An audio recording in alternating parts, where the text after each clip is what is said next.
Audio check 1 2. This is the Pentagon briefing room. We're doing a final mic check for the pool camera as well as the cut camera. Check 1 2. Audio check 1 2.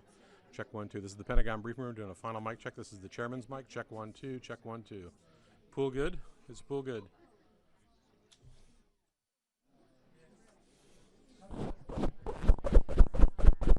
Check check check 1 2.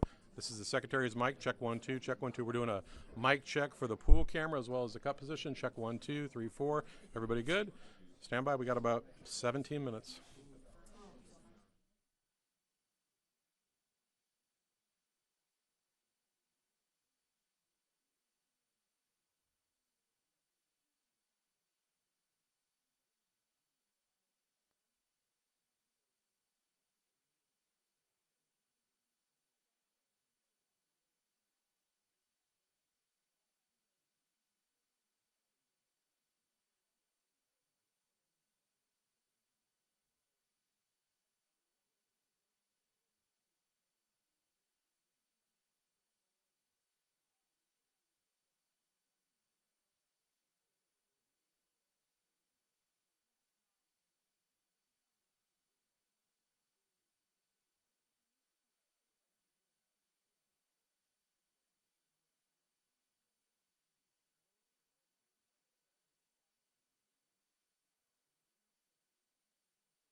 Well,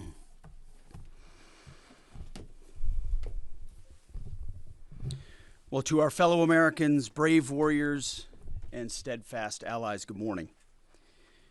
You know, as someone who led soldiers in the streets of Baghdad and Samarra, Iraq, and who trained counterinsurgents in Kabul, Afghanistan, and who still carries the weight of brothers lost to Iranian terrorist proxies, many backed by the same Iranian regime we're confronting now. This fight, Operation Epic Fury, it hits home. Our generation understands this fight. For 47 years, these barbaric savages in the Iranian regime have murdered our brothers in arms, my guys, your guys, our guys. Through their terrorist proxies and cowardly attacks, now they race toward a nuclear bomb to hold the world hostage. The Iranians have targeted and killed thousands of my American brothers. That race to a nuclear bomb, President Trump will never allow it. Not now, not ever, not on our watch. The mullahs are desperate and scrambling. Like the terrorist cowards they are, they fire missiles from schools and hospitals, deliberately targeting innocents, because they know their military is being systematically degraded and annihilated. Iran's neighbors, and in some cases, former allies in the Gulf, they've abandoned them. And their proxies, Hezbollah, the Houthis, and Hamas, either broken, ineffective, or on the sidelines. Iran stands alone, and they are badly losing. On day 10 of Operation Epic Fury, we are winning with an overwhelming and unrelenting focus on our objectives, which are the same as the day I gave my first briefing here on Operation Epic Fury. They're straightforward, and we are executing them with ruthless precision. One, destroy their missile stockpiles, their missile launchers, and their defense industrial base. Missiles and their ability to make them. 2, destroy their navy. And 3, permanently deny Iran nuclear weapons forever. It's a laser-focused, maximum authority mission delivered with overwhelming and unrelenting precision. No hesitation, no half measures. As President Trump declared yesterday, we're crushing the enemy in an overwhelming display of technical skill and military force. We will not relent until the enemy is totally and decisively defeated. But we do so on our timeline and at our choosing. For example, today will be yet again our most intense day of strikes inside Iran. The most fighters, the most bombers, the most strikes. Intelligence more refined and better than ever. So that's on one hand. On the other hand, the last 24 hours have seen Iran fire the lowest number of missiles they've been capable of firing yet. Just the bifurcation, just the trend lines that we talked about on our first briefing. You see, this is not 2003. This is not endless nation building under those types of quagmires we saw under Bush or Obama. It's not even close. Our generation of soldier will not let that happen again, and nor will this president, who very clearly ran against those kinds of never-ending, nebulously scoped missions. Those days are dead. Instead, we're winning decisively with brutal efficiency, total air dominance, and an unbreakable will to accomplish the president's objectives on our timeline. We stay locked on the target because here at the Department of War, that's our job. Now, the chairman and I, having just returned from Dover last night, our troops and their families and the enormous sacrifice that they make is certainly heavy on my mind. So I'll close with scripture, drawing strength from Psalm 144. Blessed be the Lord, my rock, who trains my hands for war and my fingers for battle. He is my loving God and my fortress, my stronghold and my deliverer, my shield, in whom I take refuge. May the Lord grant unyielding strength and refuge to our warriors, unbreakable protection to them and our homeland, and total victory over those who seek to harm them. And amen. God bless our troops and this mission. Mr. Chairman, over to you. Thank you, Mr. Secretary, and good morning, everyone, and thank you for being here. I'm here today to continue the updates to the American people and to those in the room on Operation Epic Fury. First, let me start with honoring our fallen. As the Secretary said, on Saturday and again last night at Dover Air Force Base in Delaware, our nation's leaders honored our returning fallen as they arrived home for their final time. Last week, I shared a few of the names, and today I want to share the rest. Major Jeffrey O'Brien and Chief Warrant Officer 3 Robert Marzan were the final two fallen to return home and members of the U.S. Army Reserve's 103rd Sustainment Command out of Des Moines, Iowa. Last night, as the news has been reporting, we honored the return of Staff Sergeant Benjamin Pennington of the U.S. Army's 1st Space Brigade from Fort Carson, Colorado. When I met Ben's family last night, his mom, his dad, and his sister, they showed me a picture, a drawing that Ben had made when he was in kindergarten. It was clear all the way back then that Ben wanted to do one thing in his life, and he wanted to serve his country and be a soldier. And to the Penningtons, just know how Ben was absolutely a great one. And finally, Major Sorfleet Davies, who returned home this weekend after sadly passing away from a medical condition while on duty in Kuwait. We welcome him home as well and mourn with his family. To the families and the families of all of our fallen, we share in your profound grief. The Joint Force remains eternally grateful for your sacrifice and the gift of a great example that your service members have given all of us. I want you to know that their names will never be forgotten, and you and your family are part of our Joint Force family forever. Let me talk a little bit about the progress thus far, acknowledging that Admiral Cooper will likely continue to give updates from CENTCOM. As the Secretary said, we're in the 10th, moving into the 11th day of Operation Epic Fury. The Joint Force remains focused on 3 military objectives: continue to destroy Iranian ballistic missiles and drone capability in order to prevent attacks on the U.S. and others throughout the region. And this means attacking launch sites, command and control nodes, stockpiles before they can threaten our personnel, our facilities, and our partners. Second, we continue to strike the Iranian Navy and their capabilities in order to do things like sustain movement through the Straits of Hormuz. And third, we continue to start working on and going deeper into Iran's military and industrial base in order to prevent the regime from being able to attack Americans, our interests, and our partners for years to come and project power outside their borders. This means servicing production facilities, research and development sites, and infrastructure. Let me turn to the map. We're going to try digital today to prevent laser injury. Since our last update, CENTCOM continues to make progress across the southern flank. To date, they've struck more than 5,000 targets. U.S. Strategic Command bombers recently dropped dozens of 2,000-pound GPS penetrating weapons on deeply buried missile launchers across the southern flank. We also have struck several one-way drone factories to get at the heart of their autonomous capability.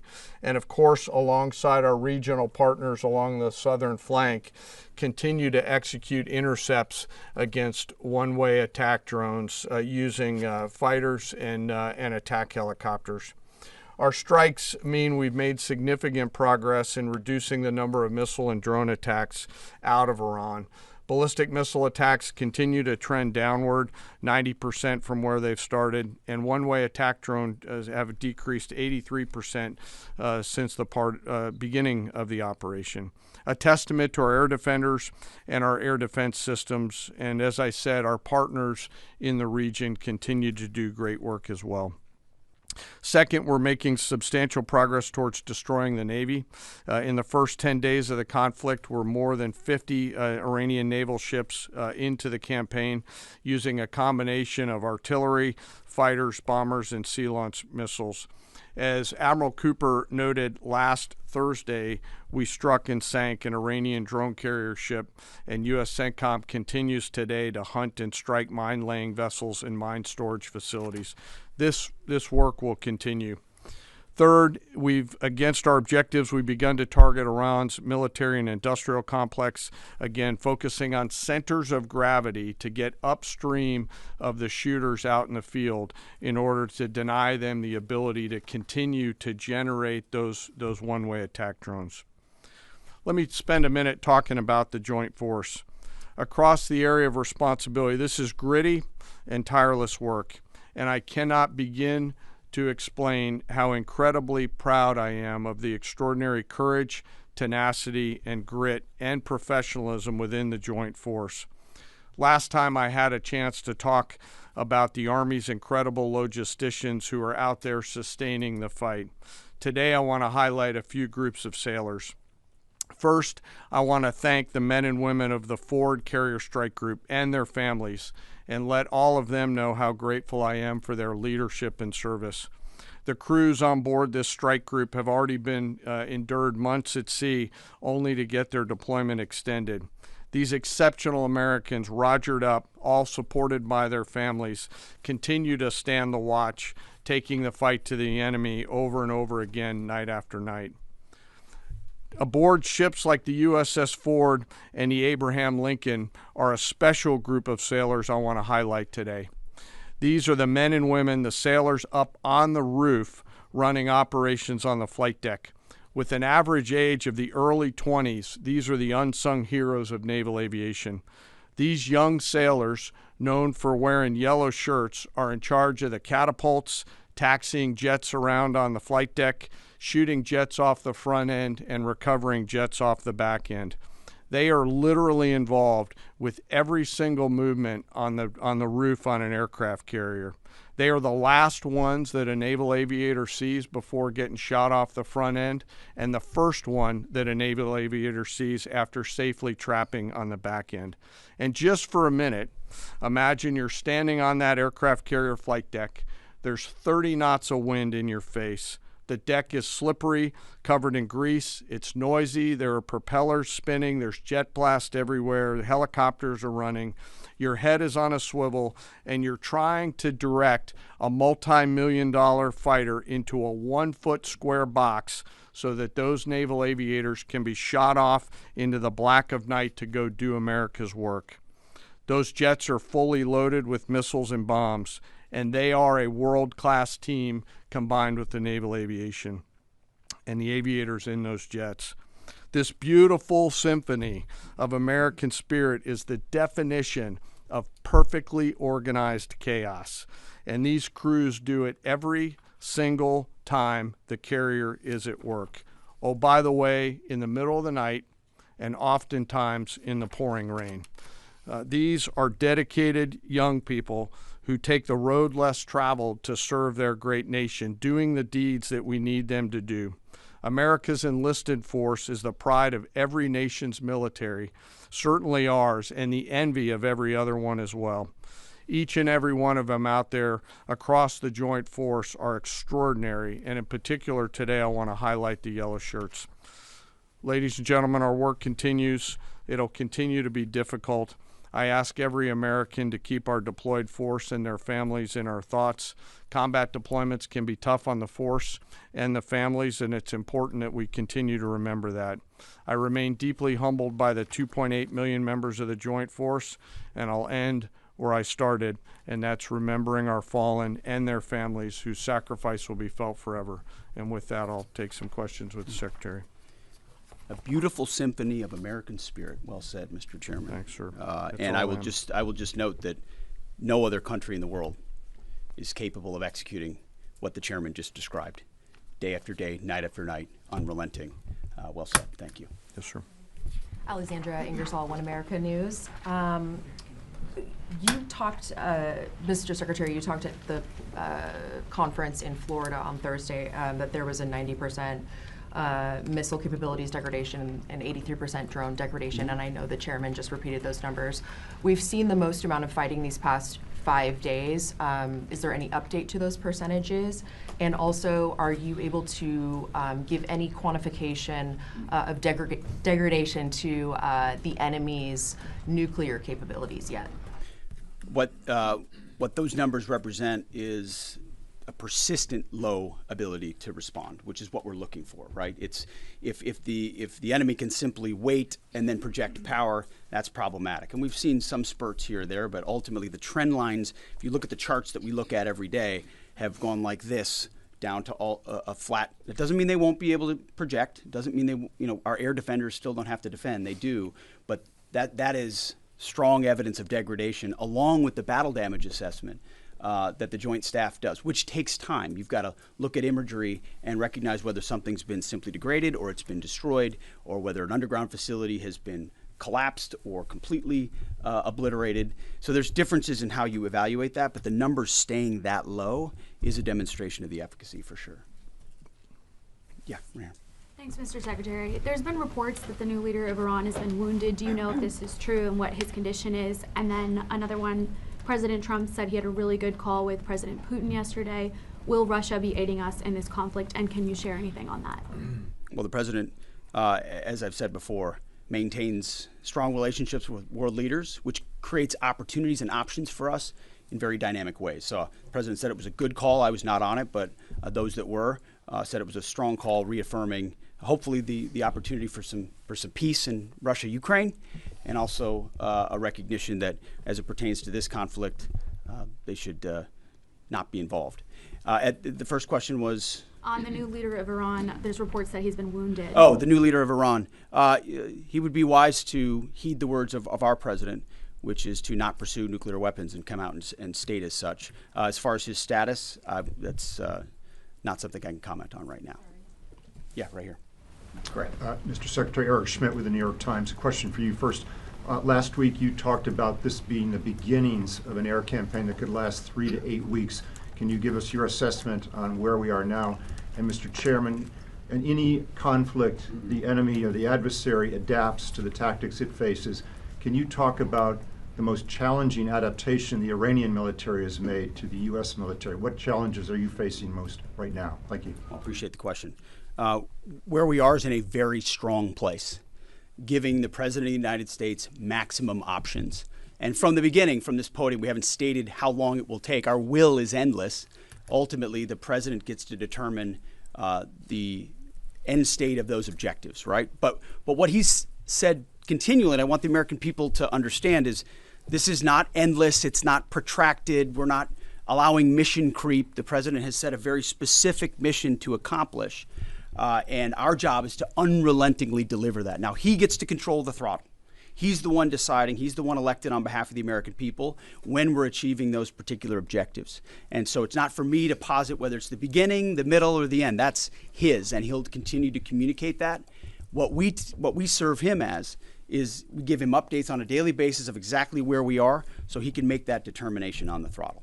Mr. Chairman. Thank you for the question on adaptation. As you're right, no plan survives first contact with the enemy or Murphy. They're adapting, as are we. Of course, we have very entrepreneurial warfighters out there. I'd rather not, for operational security reasons, tell them what's working. So I'm not a not answer that question based on that. But we are watching what they're doing, and we are adapting faster than they are. Are they more formidable than you anticipated, General? I mean, I think they're fighting, and I respect that, but I don't think they're more formidable than what we thought. Secretary Hegseth, thank you. Jordan Conrad's from the Gateway Pundit. Axios reported, citing U.S. and Israeli sources, that the U.S. was not happy with strikes on 30 fuel depots in Iran. While this is anonymous sourcing, it seems kind of congruent with what President Trump said yesterday, that there's certain spots they don't want to hit relating to energy infrastructure that would take a long time to rebuild. And whether this reporting is true or not, what's your message to Americans, those who supported the president and those who aren't really in favor of this war and who worry that Israel might be taking advantage of the U.S.'s backing. And then for Mr. Chairman, for you, I wanted to ask, when you say that we're moving inland, what capabilities does Iran have to shoot down jets over their land?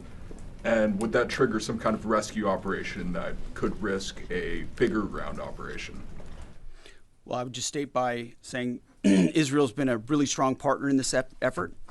Where they have different objectives, they've pursued them. Ultimately, we've stayed focused on ours. But what Iran has felt is the power of the world's two most powerful air forces. In that particular case, those weren't our strikes or that objective, or that wasn't necessarily our objective. But the president has made it clear to those concerns that we're not getting pulled in any direction. We're leading. The president is leading. He's determining where we want to go, what the outcome will be, what the end state is, with a very keen eye. And I understand those concerns because I've heard from a lot of people who I went through 20 years of those wars myself, worried about getting dragged in, worried about mission creep, worried about nation building or democracy expansion. That's never the perspective the president has pursued on this. Just because previous presidents and previous secretaries have decided to just pour more resources and more people in toward some unguided end state doesn't mean that's the way the world needs to look today. In fact, the American people voted for a different approach. But what the president also stated from the beginning was Iran can't have a nuclear weapon. And it's one thing to say it. It's easy to say. Anybody can say that. I mean, Barack Obama said that. But to do something about it takes courage and resolve. But in that courage and in that resolve, you can also be very scoped in what you're trying to execute to ensure that the sacrifice of Americans, American treasure, American lives, all of those properly meet the objective that you're trying to accomplish. And certainly, as someone I talked out front about what the Iranians have done to our generation, yes, we're clear-eyed about it. But my job is to keep it scoped, given the directive of the president to accomplish the mission. Thank you for the question. Most of their higher-end surface-to-air missile systems are not factors at this point in time. We're able to move around fighters that are moving deeper with relative impunity. Always some risk out there. I don't want to say that there isn't, and we'll always maintain and retain capability of doing search and rescue type of things. But I don't want to get into the details. But thank you for the question. Shelley. Thanks, Mr. Secretary. President Trump told our team on the ground early this morning that the thing that has surprised him the most during the course of this operation so far has been the Iranian regime attacking countries that are not attacking them. I'm curious if that surprised you as well. And General, curious if you were open to the possibility of escorting vessels through the Strait of Hormuz, and if you could describe some of the challenges of doing so.